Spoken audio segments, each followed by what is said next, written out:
There, perfect. Thank you. Okay, thank you for joining me this morning. It's always a relief when there is someone sat there with me rather than me sat there by myself. But um, my goal is basically to give you a few tips from what I've learned over the years to help you support your child with their year six sats this year. If you've got any questions as we go through, please do ask. Um, Before we start, just to give you a quick heads up, I started Clara James tutoring back 11 years ago this month. Um, Clara is my oldest. Originally, we were Star Tutoring because Star was my maiden name, but I wanted to franchise the business and couldn't trademark the name Star. So I named it after Clara, who's my oldest daughter there, holding her son Alfie. Jamie, who's my lad, um, he's now living in Indonesia, and Angel, who's my youngest. So the logo is actually a picture of an angel holding a book, and so Angel is the logo. So it incorporates all three of my kids. Over the last few years, we've been nominated for a few kind of like national awards for customer service and that. And then last year we lost our three-legged Romanian mongrel, Snow, which is why there's a picture of the dog there. And that was why I restarted the membership group with the idea that any money raised from the membership group would go to or a percentage of the profits actually, rather than any money raised, a percentage of the profits from the membership group would go to supporting the charity that rescued Snow. So sorry. Sorry, the lost my train of thought already. But anyway, moving on because I've lost my train of thought and can't remember what I was saying. Before we start, I know two or three people have asked me about buying textbooks and things for the SATs. To be honest, I wouldn't, and I've gone too far. If I share a different screen with you, stop share. Oh, I've completely shared the wrong thing now. If you go into, please escape, escape, escape. Oh, doesn't want to escape now. I won't be able to escape because it's not going to let me escape. But if you go into Google and type either www.sats-papers.co.uk or www.satspapers.co.uk, they both let you download the previous papers from the last few years for free. So it's it's a much cheaper, more economical way of doing it. The the other thing I think I've said to you before is the fact that the problem with the books is that they kind of skim over, they give you a good idea of what's going to be coming, but they only go over everything on kind of like a superficial level. So it doesn't really give you an awful lot of depth. So for the depth that you're getting from the books, you might as well go to the papers, which are free. Just that's how I've done it for the last few years, and it seems to have worked well. So Yeah, um that's what I found. I just went to it was quite easy to download. It's good. yeah, it is, isn't it? And you've got such a good range there from previous years and different papers and stuff that it seems daft to kind of like go and spend £10 on a book when you can get the same thing for nothing. Um, when you're working through the papers, what I suggest is instead of doing, especially initially, instead of doing it as a kind of like a timed condition test, use them to highlight the areas where I've done it, where there could be any weaknesses. So for example, um can't type it myself now. So let's go to that one. Um so for example, if it's going to, I'll just click one at random. I think this is a comprehension.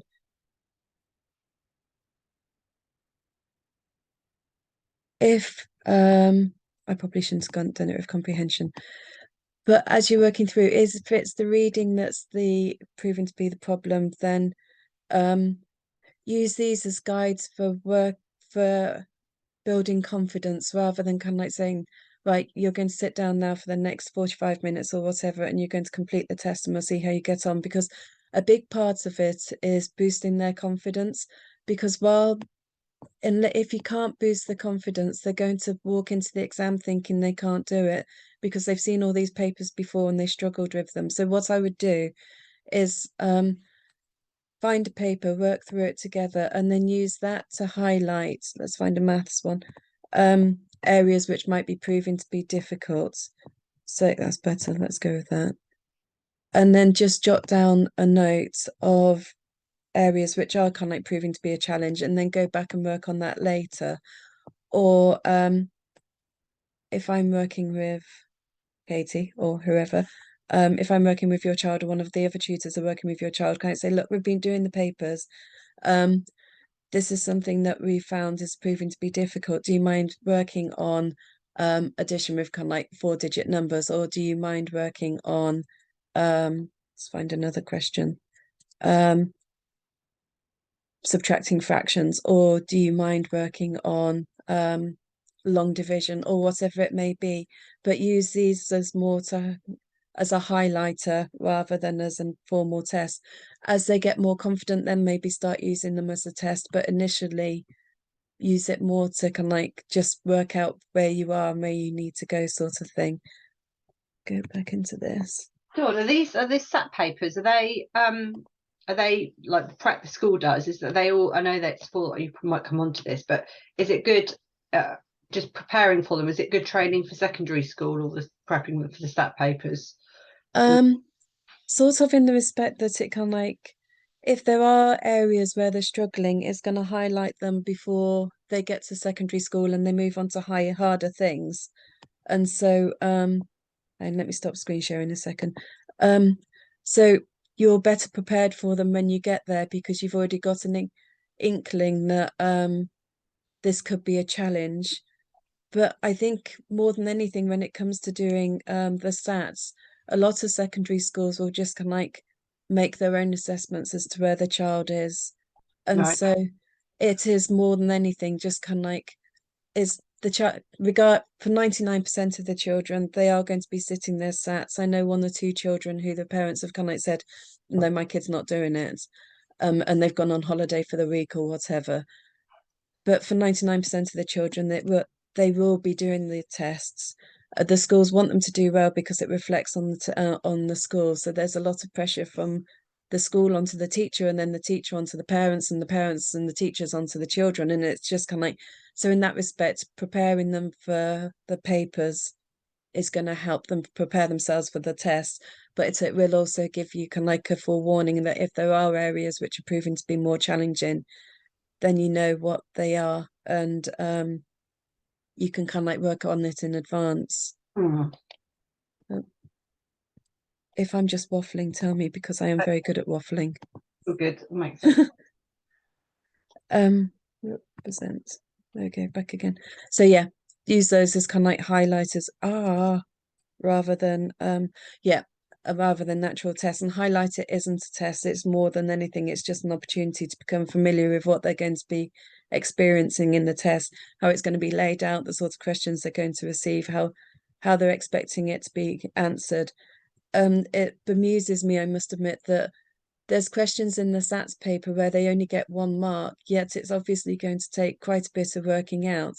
And yet when they get to GCSE level, and so at SATs, it's kind of like, get your answer down, that's what your mark's going to be for. Yet in a couple of years' time, a few years' time, when they do their GCSEs, it's all about you must show you're working out. So it seems daft that they don't prepare them for this at the moment, but um, it will kind of like give them each year the format might change slightly, but it gives them a good idea of what it is that they need to Yeah. brace themselves for. Are we going to move on this time? No. If you do find there's areas where there's gaps in your son or daughter's knowledge, there's options. What you can do is you can either just Google, there's hundreds of different websites where you can find different support. One of the ones I sometimes use for maths in particular is Maths for Everyone, and he lays his worksheets out in a 3x4 grid. So what I do is, hang on, let me just grab a pen. Is if this was the sheet of paper, excuse my drawing skills, this is why I don't do arts. These are questions. um, oops, I fold over or black out this side of the piece of paper, so you're left with a 3 by 3 grid, and then make that into a noughts and crosses board. And in order to claim your square, you have to answer the question that's written in it. And so, because I'm a firm believer in the fact that when well, basically, what I've learned over the years, because I always thought Clara might be mildly dyslexic. So when I was doing my degree, I've probably told you this before, but I learned as much as I could about supporting children with different learning styles. But I think that these styles probably work, or they do work for every child, regardless. But each time you do something, you're creating a memory. So if we give our child a SATs paper to practice and then another SATs paper to practice and then another, what we're doing is making that one memory stronger. But when they're sat in their actual exam, their brain still only has one place to go to find the information that they need. Whereas if we give them a range of different resources to practice, we're then creating multiple memories. So if we do one as a past SATs paper, one as a noughts and crosses game with some questions in, another as cutting up the paper, and we play a game where you have a count, a bit like Tiddlywinks, you hold the counter and you have another one on the table and you have to flick the counter. And if it lands on a question, you have to answer the question, spell the word, or whatever it is you're practicing.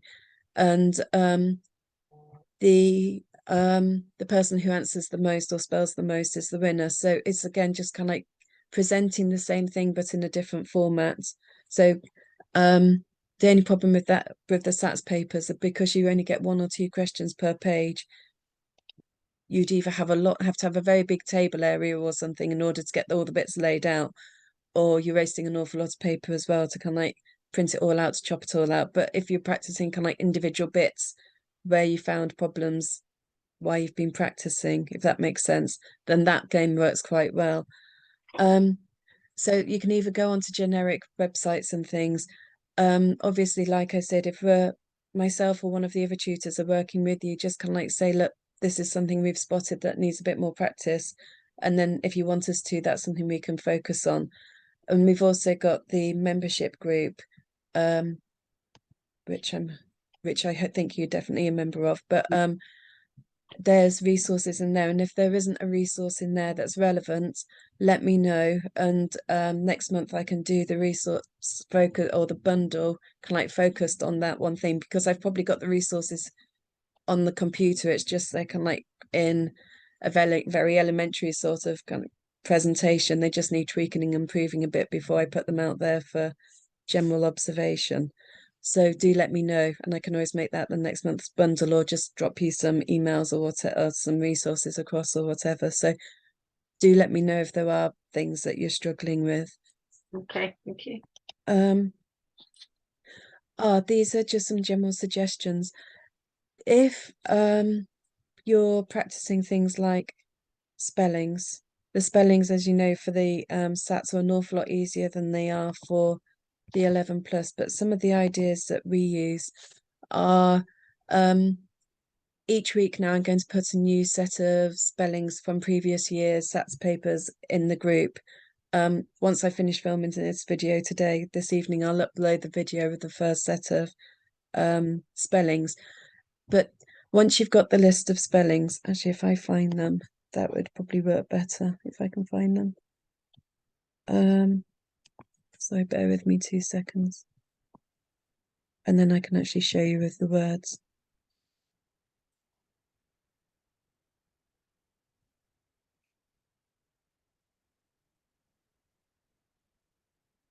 Wasn't the one I was looking for. So I've put them into a word search. I think this is last week's words actually, but there's new ones I've made ready to put up later today. And then we've got things like you can either use them as hangman, or if you have a bag of something like Scrabble letters, pick a word but don't tell the other person which word you've chosen, and then find the letters to spell out that word. So for example, I've chosen television, so I'll find a TELEVISION, and you've chosen measure, so you're choosing MEASURE from the pile of letters. Once you found your letters, give them a shake to mix them up. and swap them with the other person or people. And then you have to try and work out what the other person's words are. And the reason for doing this is it partly because it's a physical activity. It's something to do with sets off different neural pathways within our brain and stuff. But also because we've got the letters now, we have to try and remember what order they go in. So especially with words, I don't think there are any here, but kind of like IE words, we're trying to remember whether or not it's I before E or except after C. Is that one of the actual ones for this rule, or is this oh, there's receipt? Is this a grey area where that doesn't actually work, and or is it reluctantly or is it reluctantly? And it's things like that. If you've actually got the words and you're physically rearranging them, it's easier to memorize them after because you're actively involved with it. It's less passive than just writing it down and covering it up and writing it down again, sort of the read, cover, write, check, or whatever. The more actively you get involved with it. And also, if you are writing them down, whether you're playing hangman or something like that, try and use multiple colors because, again, using more colors stimulates more of the neural pathways, making it easier to remember it when you're actually sat in the exam. So although it's unlikely that these will be the actual words, it gives you an example of kind of like the sort of level of wording that they could get faced with in the exam. So that's a couple of ideas for reading and no, sorry, spelling. For maths, like I say, we do things like oh, and this one as well, sorry, my brain's gone off on a tangent as well. This is a good one for having them on bits of paper and playing the lily pads game so that the counters can jump from one onto the words. And then you can either do it so the words face up and the other person and you can see it as you spell it. Or if you want more of a challenge, put them face down and the other person tells you what the word is, and then you have to try and spell it without having seen it first. And again, it's the person who spells the most is the winner. You can adapt that and use mathematical questions instead. And then also in the membership group, we've if it's reading that you're practicing and comprehension, I have what I call the dotty board game. I just try and find it. And what it is very often we get so caught up in what it is we're reading that we don't actually remember what it is we've read. Where's the dotty board game? So not long after I started tutoring, I can you see my screen or is it still paused? Yeah, it's just white at the moment. Oh, sorry. So I didn't realize. Have you seen anything of what I've been Yeah, showing? I have. It's Yeah. just got yeah. Okay. Oh, and now it's gone blank. New share. Ha! Hopefully any second you'll see the dotty board game. Yeah. Yeah. So say for example, you can be green and I'll be blue. I'll put N for green, I'll be blue. You roll the dice and say you've just rolled a 6. You could go 1, 1, 2, 3, 4, 5, 6. So if you took the green, it would mean that you have to read 1, 2, 3, 4, 5, 6. If you took the blue, it would mean that I had to read. But if you went in a different direction and landed on a yellow, it would mean that you'd have to roll the dice again and do one of the forfeits. And the idea with that is it just breaks it up so that you're focusing on the actual text as well as the reading.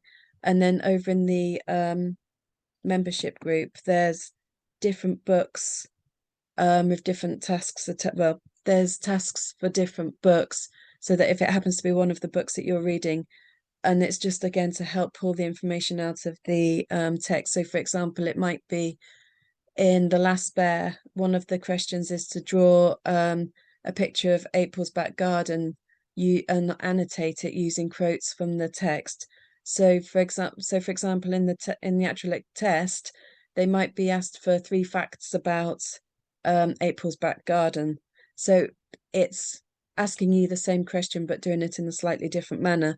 Because again, the idea is if the child's enjoying themselves, which hopefully by drawing and word searches and Yeah. things like that they are doing, the more likely to want to participate. And the more they participate, the better they get. The better they get, the more confident they become and the more willing they are to participate. So it becomes more of a positive spiral. Whereas if it's always kind of like test conditions and intimidating and you've got loads of reading or whatever to do, it becomes stressful and it becomes Yeah.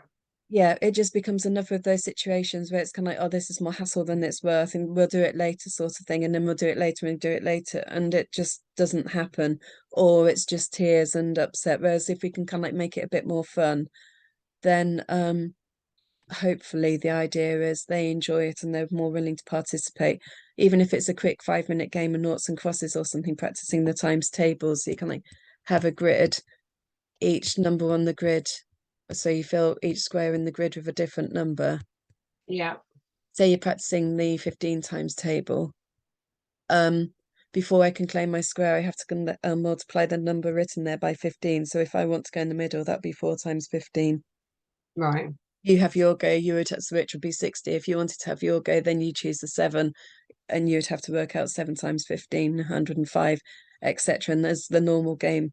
It's the first person to get a line of 3, but it's just a quick and easy while the kettle's boiling sort of thing. I'll give you a quick game of noughts and crosses. What do you want to time spy today?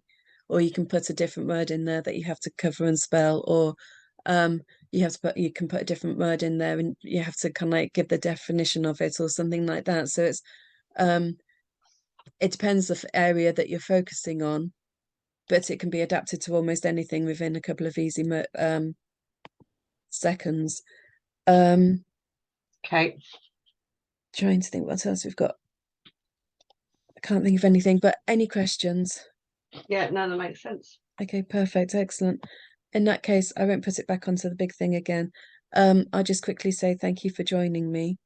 And I've jabbered on a bit, and I know you know about the membership group because you are a member, but um, we have got, I will mention it now because this has been recorded, but we have got the membership group.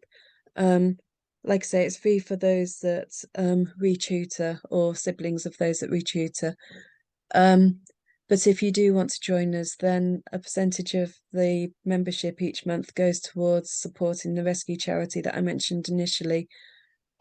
I'll put the link for it at the bottom. And if you've got any questions at all, please do message me at info@clarajamestutoring.co.uk.